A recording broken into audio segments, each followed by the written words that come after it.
오늘은 요셉을 꿈으로 섭리하신 하나님이라는 제목으로 말씀을 상고합니다. 요셉이 형들에게 팔려서 이제 종으로 이집트로 내려갑니다. 그리고 하나님께서 이제 섭리를 하시는데, 비록 이렇게 팔려서 자기의 주권이 없는 그런 포로 같은 삶을 이제 시작했지만은, 결국 하나님의 섭리는 바로를 만나서 총리가 되고 그 권세로 자기 아버지와 형제들을 애굽으로 옮겨서 아브라함에게 주셨던 예언대로 400년 동안 민족을 만드는데 바로 요셉을 쓰시고자 하시는 섭리입니다. 그래서 구체적으로 섭리하시는 것이 바로 복을 주심으로 그 보디발의 집이 형통하고 요셉도 덩달아서 이제 총무가, 가정 총무가 되는 그런 형통함을 입게 하고, 그 다음에는 또 의의 고난을 통해서 비록 음모로 감옥에 들어갔지만은 그 감옥은 왕실 감옥이기 때문에 차후에 아주 높은 사람을 만날 수 있는 기회가 되도록 이렇게 고난이 전화위복되는 그러한 섭리를 주셨고, 이제 오늘 드디어 이제 꿈을 통해서 섭리를 하심으로 이제 요셉의 그 꿈 해몽이 바로에게도 꿈 해몽을 해줄 수 있는 그런 연결고리가 바로 오늘 꿈을 통해서 살아나게 된 그 중요한 술관원을 하나님이 이제 세우시는 과정입니다. 이렇게 우리가 그냥 이것이 그냥 이야기거리로만 들으면 그냥 재미있다 이런 생각이 드는데, 이건 이야기로 끝날 게 아니고 역사적인 사실을 우리에게 보여주는 거예요. 하나님이 어떤 계획을 가지고 어떻게 사람을 다루어 가시고 또 그 목적이 어떻게 이루어지는가, 이것이 바로 오늘 본문의 내용이기 때문에 우리는 이 본문을 잘 알아야 돼요. 하나님은 각양의 방법으로 섭리하시는데 요셉에게는 이 꿈이라고 하는 특기가 있어요. 그래서 어려서 바로 하나님이 꿈을 주시니까 그거를 형들의 앞에서 발표했다가 미움받았죠. 형들의 볕단이 내 볕단에게 절하더이다. 그게 이제 미움을 받은 원인이고, 또 하나는 해, 달, 별이 자기 별에게 엎드려 경배하더이다 하는 말을 함으로써 더 미움이 극에 달했어요. 그러나 결국 요셉은 그 꿈의 전문가가 돼서 이 오늘 본문에 나오는 두 중요한 관원의 꿈을 풀어주고, 또 그것이 2년 후에는 바로의 꿈을 풀어주는 그러한 기회가 돼가지고 결국 꿈을 가지고 하나님이 섭리하시더라, 그 말입니다. 그래서 그 과정을 세 가지로 정리합니다. 첫째, 1절부터 4절에 보면 만남, 이 만남이 또한 섭리예요. 그가 감옥에 있으면서도 감옥의 간수장에게 또 인정을 받아가지고 관리인이 됐단 말이죠. 그렇기 때문에 감옥에 갇혀 있으면 뭐 아무리 바로의 그 중요한 신하들을 그 감옥에 보낸다 할지라도 만날 수가 없지만, 관리자가 되니까 그 신하들을 접촉하고 뭔가 도움도 주고받을 수 있는 관계가 됐다, 그 말이에요. 이 만남은 감옥에 있는 요셉이 머리 써서 된 게 아니잖아요. 하나님만이 섭리하시는 거지. 궁중과 감옥 사이를 하나님 섭리하실 수가 있으니까, 요셉은 가만히 감옥에 있어도 하나님이 섭리하니까 술관원, 떡관원이 바로 왕에게 죄를 짓는 바람에 그 왕실 감옥으로 들어와서 보디발이 또 이 높은 분들을 잘 좀 모셔라 하니까 요셉이 그들을 섬기다가 이렇게 관계가 이어진단 말이에요. 그러니까 이 세상에 지금 80억이 살고 있다는데 우리가 도대체 몇 명이나 알겠으며 아무리 사람을 많이 사귀려고 한들 우리가 얼마나 우리가 원하는 그 사람들을 사귈 수가 있겠냐고.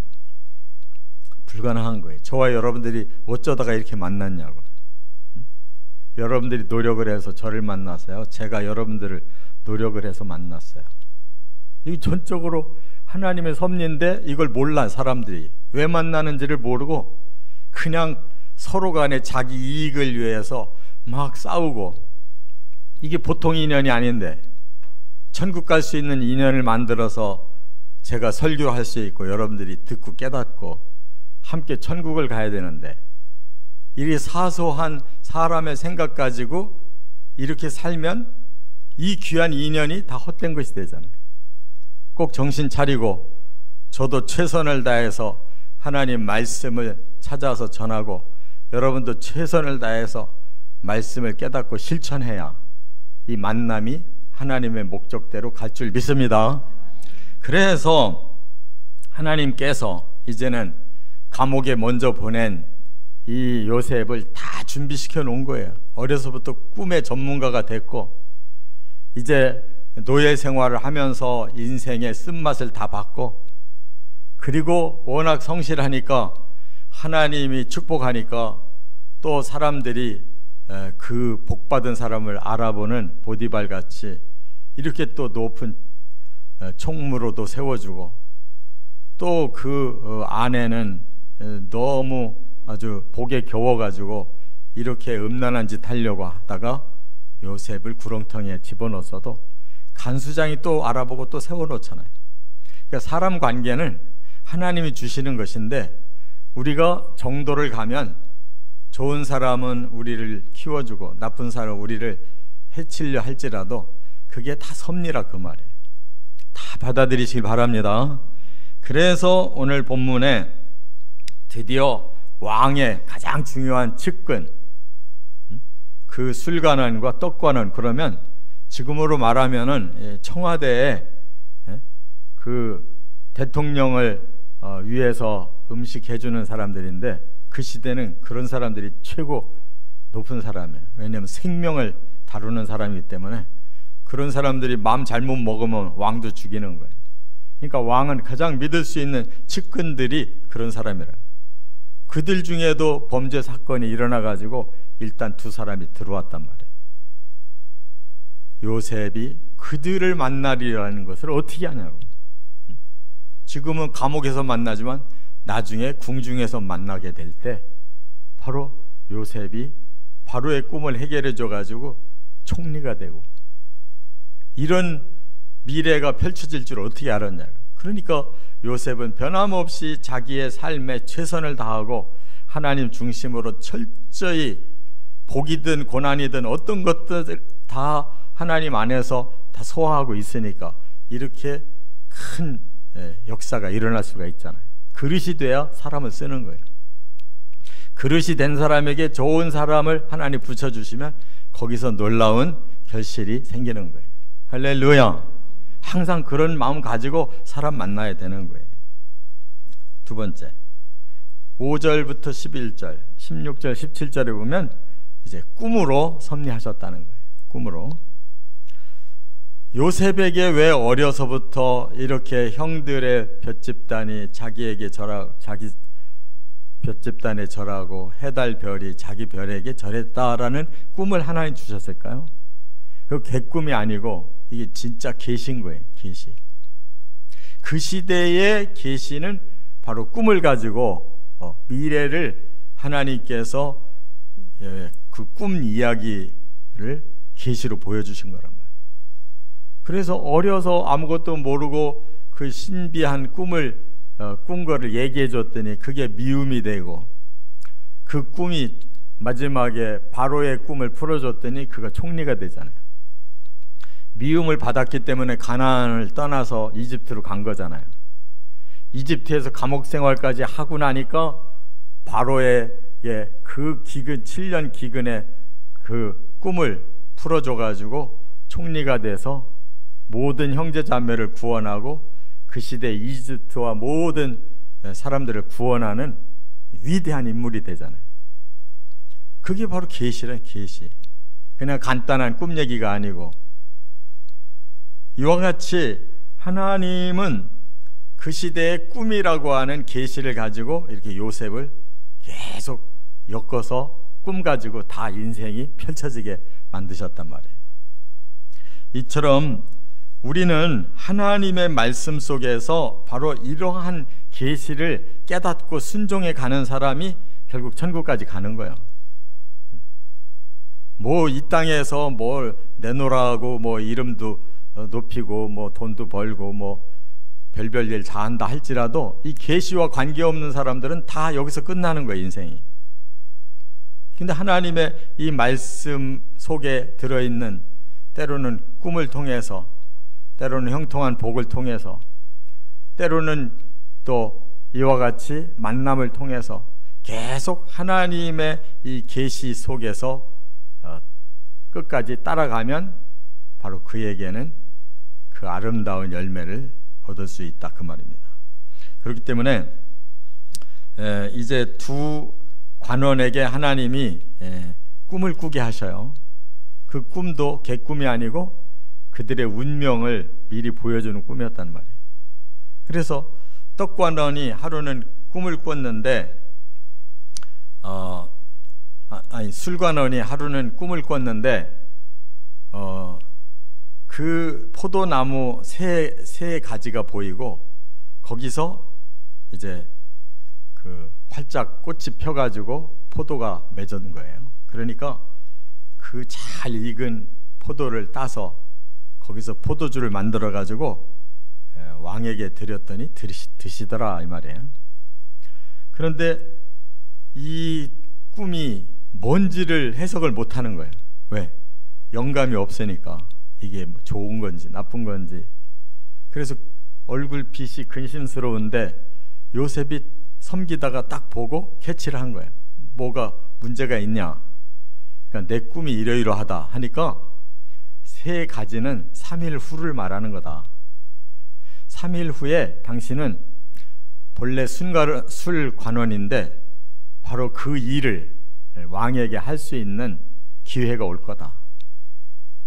옆에서 떡관원이 들으니까 자기도 꿈을 꿨는데 길조를 얘기해 주니까 자기 꿈도 길조인가 보다 싶은 마음으로 물어본 거예요. 꿈을 꿨는데 세 광주리, 세 개의 광주리를 머리에 한꺼번에 이고 가고 있는데 하늘에서 내려온 새들이 그걸 쪼아먹더라는 거예요. 내 꿈은 어떤 거냐? 그러니까 당신도 3일 후에 바로를 만나게 될 거다. 그런데 바로가 드실 그 떡을 새들이 쪼아 먹음으로써 바로에게 진노를 당해서 당신은 죽을 거다. 이렇게 해석을 해줬단 말이에요. 그런데 정말로 3일 후에 왕궁에서 부른 거예요. 두 사람이 올라간 거예요. 그래서 뭐 누가 진짜 죄를 지고 누가 모함을 받았냐 하는 게 탁 풀리니까 술관원은 살아나고 떡관원은 그 모의에 가담한 사람이어서 죽었다, 그 말이에요. 이렇게 꿈이 단순한 그냥 신비가 아니고 개꿈이 아니고 그 사람의 그 운명을 하나님이 계시로 보여준 건데 그 계시에 대해서 이미 어려서부터 그런 꿈을 접하면서 하나님을 끝까지 경외한 이 요셉에게 그게 듣기만 해도 탁 풀린다, 그 말이에요. 이게 어떤 비밀이구나라는 거 알고 얘기해주고 나서는 쉬운 것 같지만 전혀 모르는 상태에서 꿈을 생각할 때 어려운 거잖아요. 그러나 계시를 받은 사람은 풀려버린다, 그 말이에요. 이처럼 성경은 여러 가지 방법으로 계시가 있어요. 심지어 예수님도 메시아로 탄생하신 거를 이방인 별을 연구하는 그런 동방 박사가 와서 예수님 만나고 경배하고 갔잖아요. 그 별은 꿈이란 말, 꿈. 그 별은 계시란 말이에요. 이렇게 꿈이든 별이든 또 말씀이든 또 우리의 삶의 어떠한 징조든 다 계시예요. 예수님은 이 종말을 뭘로 계시했느냐? 징조로 계시했다고요. 종말이 되면 사람들의 사랑이 식어지고 전쟁이 일어나고 기근이 일어나서 결국 이 세상의 마지막이 올 것이다. 이렇게 성경에 쓰여 있는 징조 계시가 지금 이루어져 가고 있잖아요. 요한 계시록은 직접 환상을 요한에게 보여주시고 그걸 계시록에 남겨서 그 환상을 통해서 성경이 사실임을 다 깨닫고 우리가 천국까지 골인해야 되잖아요. 지금도 이 계시는 각양의 방법으로 살아있는 줄 믿습니다. 그래서 지금은 자연과학이 발달해 가지고 그 모든 징조들이 과학적으로 다 입증되고 있어요. 지금 AI 기술이 이제 한 3년 안에 사람의 기능보다 훨씬 뛰어나게 된다잖아요. 그런데 뭐 어떤 사람은 내년 이맘때쯤이면 그렇게 된다는 사람도 있어요. 그러면 생각해 보세요. 내년 이맘쯤 되면 AI 인공 기능 기술이 우리 사람보다 뛰어나다. 그러면은 우리가 이제 거기에 매달려서 살아야 되는 거예요. 누가 먼저 AI를 이용해 가지고 앞서가느냐를 지금 경쟁하는 시대가 됐다고. 근데 사탄이 그거 이용 안 하겠냐고. 제일 먼저 이용할 거예요. 그럼 바로 대환란 오는 거예요. 멀리 있는 게 아니에요. 지금 AI 하나만 뚫려도 바로 사탄이 지배하는 거라고, 이 세상을. 이렇게 무서운 이러한 징조가 지금 성경대로 다 이루어진 걸 우리가 보면서도 아닐 거야. 그러면은 미신이라고 생각하는 거지. 정신 차리고 믿으시 바랍니다. 우리 세대에 올지 모르는 거예요, 종말이. 끝으로 세 번째, 12절부터 15절, 18절부터 23절은 마지막 지혜, 하나님의 계시를 깨닫는 지혜가 있는 것이 이제 결정적인 것이에요. 이게 있느냐 없느냐. 요셉은 그것을 다 파악하고 그 사람에게 해석을 해주고 그걸 거짓으로 하지 않냐고 하나님 계시 그대로를 해석해 주니까 한 사람은 살아나고 한 사람은 죽었어. 그런데 요셉이 알고 그 술관원에게는 해석을 해준 다음에 당신이 그대로 풀려난다면 저는 히브리 사람인데 제가 지금 아무 잘못도 없이 이렇게 감옥에서 살고 있으니 나를 기억해 주십시오라고 부탁을 하거든요. 근데 이 술관원이 복직이 되고도 지가 잘된 것만 생각하지 요셉 얘기를 잃어버렸어요. 그래서 그 당시에 28살쯤 요셉이 그 사람에게 꿈을 해몽해주고 복직됐는데 잊어버리고 있다가 2년 후에 하나님이 바로에게 7년 기근의 꿈을 주시니까 그때서 이제 생각난 거예요. 전에 제가 감옥에 있을 때 만난 사람이 제 꿈을 풀어줬는데 제가 왕께 다시 이렇게 복직되는 꿈을 풀어준 적이 있습니다. 그 사람이라면 이 왕의 꿈을 풀 수 있을지 모르겠습니다 라고 2년 후에 알려줘서 결국 30세에 바로에게 불림을 받고 7년 대풍년 후에 7년 대 기근이 일어날 테니까 미리 대비하십시오. 그 바람에 당신이 총리가 돼가지고 당신이 좀 해달라고, 왕의 자리만 내가 앉아있을 뿐이지 내 인장을 빼줄 테니까 당신의 권위로 다 하라고. 그래서 요셉의 세상이 된 거란 말이에요.